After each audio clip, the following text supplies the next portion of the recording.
Hello everyone, আসসালামু আলাইকুম। Welcome back to my channel. আশা করি যে যেখানে আছেন অনেক বেশি ভালো আছেন, আর আমি ভীষণই ভালো আছি আলহামদুলিল্লাহ। আমাদেরকে দোকানের মিষ্টির কারিগররা কিভাবে বোকা বানায় দেখেন। এই যে সন্দেশটা আমি তৈরি করেছি, খুবই অল্প উপকরণে অল্প সময় তৈরি করে নিয়েছি।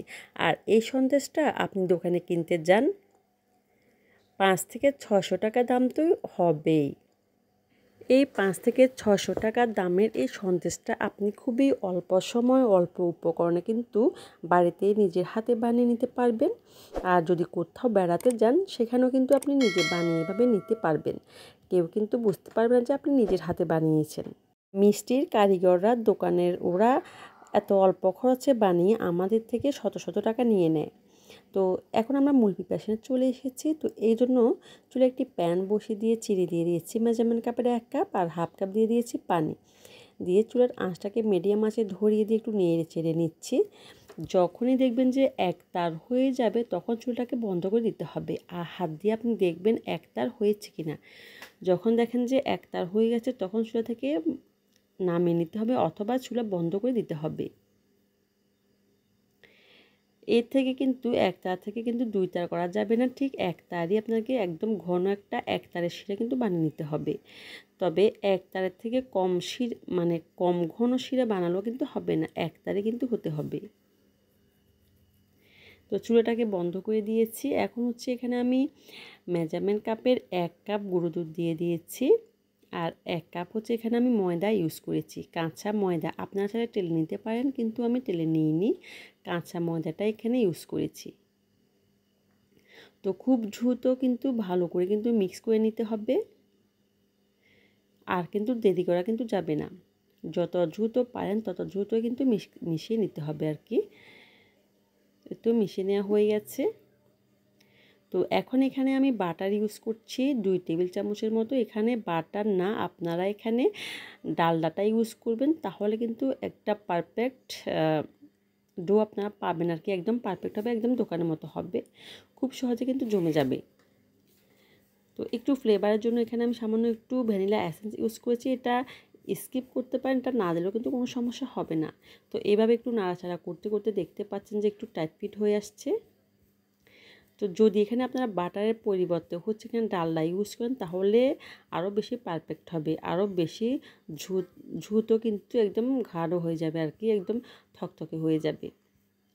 আর দোকানে কিন্তু ওরা কিন্তু ডালডাটা কিন্তু ইউজ করে, তবে ডালডা ইউজ করাটাই কিন্তু বেটার। তো এভাবে করে নিয়ে দিচ্ছি, হচ্ছে আমি একটু ঠান্ডা করে নিচ্ছি যাতে করে আমি হাত দিয়ে ধরতে পারি। তো যখন একটু ঠান্ডা হয়ে গেছে, আমি এখানে কালার মিক্স করে নিয়েছি। এখানে আমি পিঙ্ক কালার ইউজ করেছি, ইয়েলো কালার ইউজ করেছি, আর গ্রিন কালার ইউজ করেছি। তো এখানে হচ্ছে আমি প্লাস্টিক র্যাপিং পেপার নিয়ে নিয়েছি। তো নিয়ে হাত দিয়ে একটু ভালো করে গোল গোল করে হচ্ছে এভাবে করে বেলে নিচ্ছি। যদি আপনি সরাসরি বেলুন দিয়ে এভাবে করে মানে বেলতে যান, তাহলে হচ্ছে বেলুনের সাথে লেগে যাবে। তো এইভাবে করে হচ্ছে প্লাস্টিক র্যাপিং পেপার দিয়ে এভাবে করে তারপর বেলে নেবেন, তারপর কিন্তু আর বেলুনের সাথে কিন্তু লেগে যাবে না, খুব সুন্দরভাবে কিন্তু বেলে নেওয়া যাবে। তো আমি কিভাবে কি করছি আপনারা একটু লক্ষ্য করলে কিন্তু বুঝতে পারবেন। এখানে কিন্তু আসলে বলে দেওয়ার কিন্তু কিছুই নেই, আর আপনাদেরকে দেখে কিন্তু বুঝে নিতে হবে। তো এই সন্দেশটা বানানো এত সহজ, তো খুব অল্প উপকরণে কিন্তু আপনি এভাবে করে কিন্তু বানিয়ে নিতে পারেন। তো একটা যে পিঙ্ক কালার দিয়ে একটা রোল করে নিয়েছি, এভাবে করে দিয়ে দিয়েছি। তো যেহেতু এখানে আমি ডালডা ইউজ না করে বাটার ইউজ করেছি, সেক্ষেত্রে যে আমার এই যে ডোটা আর কি একটু নরমই হয়ে গেছে, নরম থেকে গেছে আর কি, শক্ত হয়নি। যদি এখানে আপনারা ডালডা ইউজ করেন, তাহলে শক্ত হয়ে যাবে, যেটা আপনি খুব সুন্দরভাবে আপনি রোলটাকে বানাতে পারবেন ওই রকম আর কি, একটু টাইট পিট শক্ত কিন্তু হবে।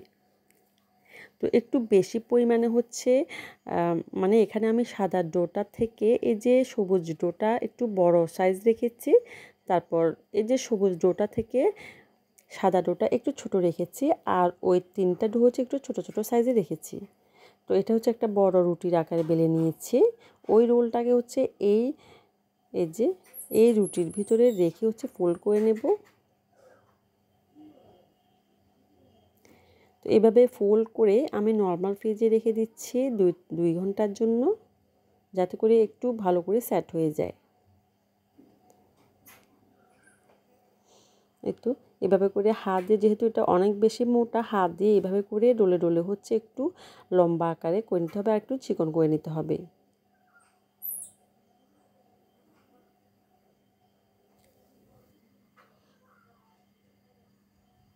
তো এখন হচ্ছে আমি নর্মাল ফ্রিজে রেখে দিচ্ছি, এইভাবে করে একটা ট্রেতে করে এইভাবে করে রেখে দিচ্ছি 2 ঘন্টার জন্য।